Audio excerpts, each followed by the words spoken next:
우리가 어서 어머니 운명인 걸 발견했어요. 간날. 그게 제일 안타깝고. 뇌졸중에 걸린 환자분들은 남은 인생을 상당한 장애를 가지고 살아야 됩니다. 그로 인해서 사망뿐만 아니라 장애로 인한 인생의 손실이 굉장히 높습니다. 세계보건기구의 평가에 의하면 우리나라에서 약 10만 명 좀 넘게 뇌졸중이 1년에 10만 명 넘게 발생하였을 때 우리나라에서는 약 31만 년의 인생을 뇌졸중으로 인해서 잃는 것으로 평가되고 있습니다. 하지만 발병 후 빨리 병원을 찾는다면 결과는 완전히 달라질 수 있다. 갈 데이 없어.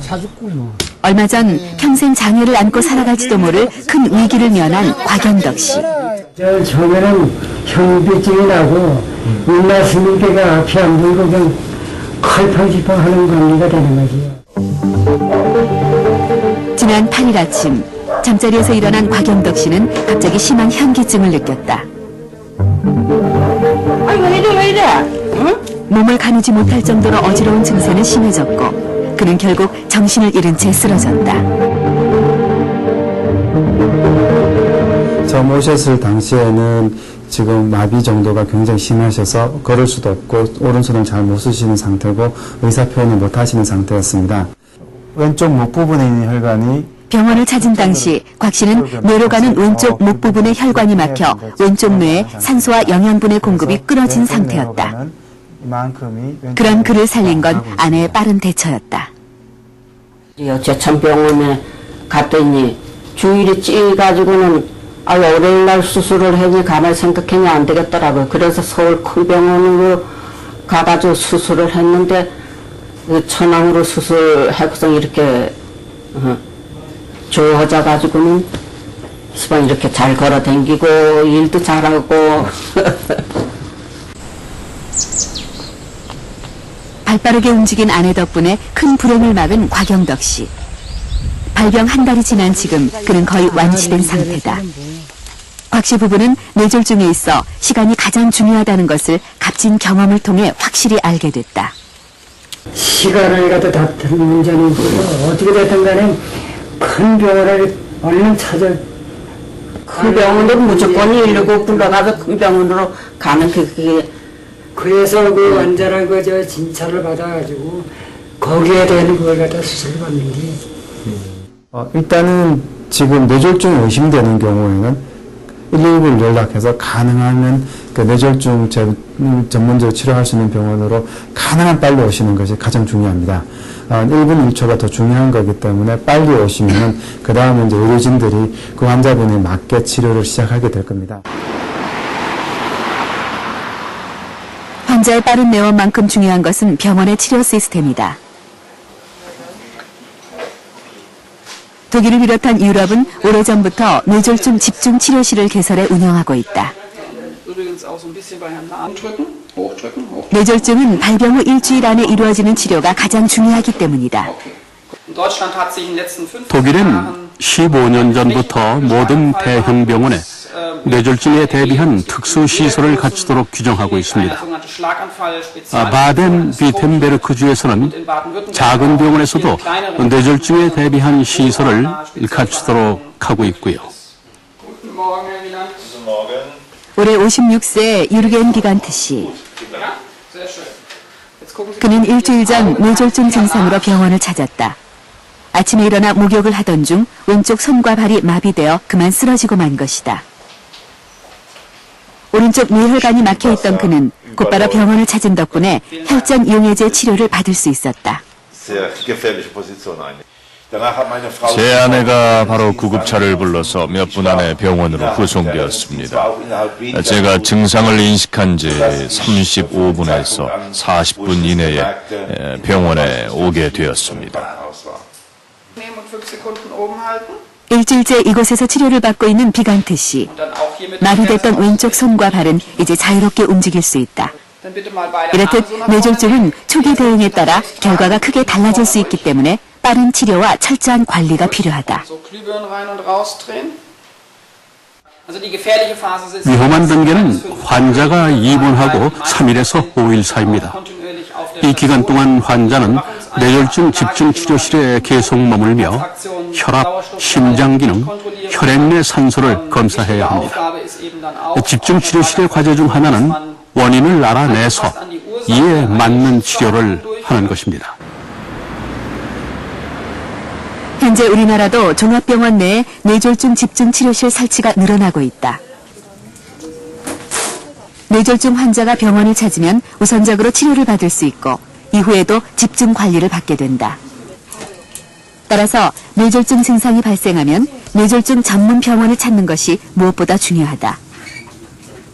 뇌졸중 집중치료실의 효과에 대한 의미 있는 연구 결과가 발표됐다. 초기에 뇌졸중 집중치료를 함으로써 이런 사망률을 낮추고 환자의 회복을 높여서 환자의 삶의 질이 높아지는 거죠. 분당 서울대학병원 한문구 교수팀의 연구 결과를 살펴보면 뇌졸중 집중치료실 설치에 따른 사망률의 큰 차이를 알 수 있다. 설치 전 8.0%의 사망률을 보인 반면 설치 후 사망률은 1.5%로 크게 감소했다. 이것은 뇌졸중 집중치료실이 환자의 사망률과 또 환자의 회복에 있어서 절대적인 큰 역할을 한다는 것을 의미합니다. 뇌졸중 집중치료실은 전국적으로 확산되고 있는 상태고 확산되어야 될 그런 요건이라고 생각합니다. 그렇다면 사람들이 병원을 늦게 찾는 이유는 무엇일까? 가장 큰 문제는 자신에게 나타난 증상이 뇌졸중의 증상임을 인식하지 못하는 것이다. 따라서 뇌졸중의 증상을 제대로 알고 있는 것이 중요하다. 갑자기 어지러워. 갑자기 뭔가 여기가 갑자기 화장실에 가려니까 아무 예고 없이 증상에 대한 표현 중 빠지지 않는 단어는 갑자기. 갑자기 나타나는 것이 가장 중요한 증세가 되겠고요. 그 다음에 몸에서 나타나는 증세로 따질 때는 몸의 한쪽 편으로 나타난다는 것이 굉장히 중요한 증세가 되겠습니다.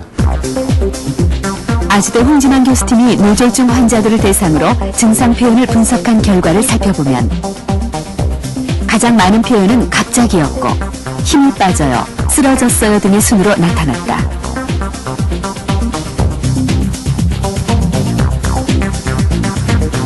이 표현들을 정리해보면 갑자기 몸 한쪽이 이상해요라는 한 문장으로 뇌졸중 증상을 설명할 수 있다.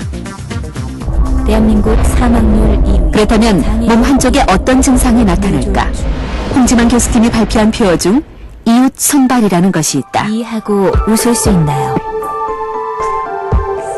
두 손을 앞으로 뻗을 수 있나요? 발음이 명확한가요? 이런 뇌졸중의 증상은 본인뿐 아니라 주변인도 인식하고 있어 빠른 도움을 주는 것이 필요하다. 빨리 119로 연락하세요. 중증의 뇌졸중인 경우에 있어서는 그 뇌졸중 환자가 판단력이라든지 이런 것들이 떨어지기 때문에 주변에 있는 다른 사람들이 그 환자를 도와주지 않으면 그 환자가 적절한 시간에 병원 내에 도착할 수가 없습니다. 그래서 다른 사람들, 우리 대중들이라든지 학생들이라든지 그런 일반인들도 뇌졸중에 대한 증세를 잘 알고 있어야지 그런 분들이 도움을 받으실 수가 있습니다. 미국 심장협회 연구 결과 뇌졸중 환자를 병원에 가장 빨리 데려오는 것은 배우자, 자녀, 친구 등 가까운 주변인으로 나타났습니다. 당사자는 증상에 큰 주의를 기울이지 않기 때문이죠. 환자뿐 아니라 주변인들도 이런 증상을 감지하는 것이 중요합니다. 주로 주변인들이 환자를 병원에 가보도록 하는 경우가 많습니다. 실제로 뇌졸중이 발생하더라도 뇌졸중인 것을 모르고 시간을 허비하는 경우가 많습니다. 따라서 뇌졸중의 증상이 어떤 것인지를 잘 알고 있는 것이 중요합니다. 뇌졸중의 증상의 중요한 특징은 바로 갑자기 찾아온다는 것인데요. 서서히 나타나는 것이 아니라 어느 날 갑자기 증상이 나타납니다. 뇌졸중의 대표적인 증상은 첫 번째, 편측마비입니다. 계단 타고 청량이 이거 지하도로 그냥 걸어 내려가는데 걸어 못 내려가는 거 마비돼갖고 나중에는 이렇게 손을 올리면서 여기를 땀이 많이 나는데 땀을 닦으려고 이렇게 위를 올려도 여기까지 못 올라가요. 여기서 멈추고 그렇게 돼서 이건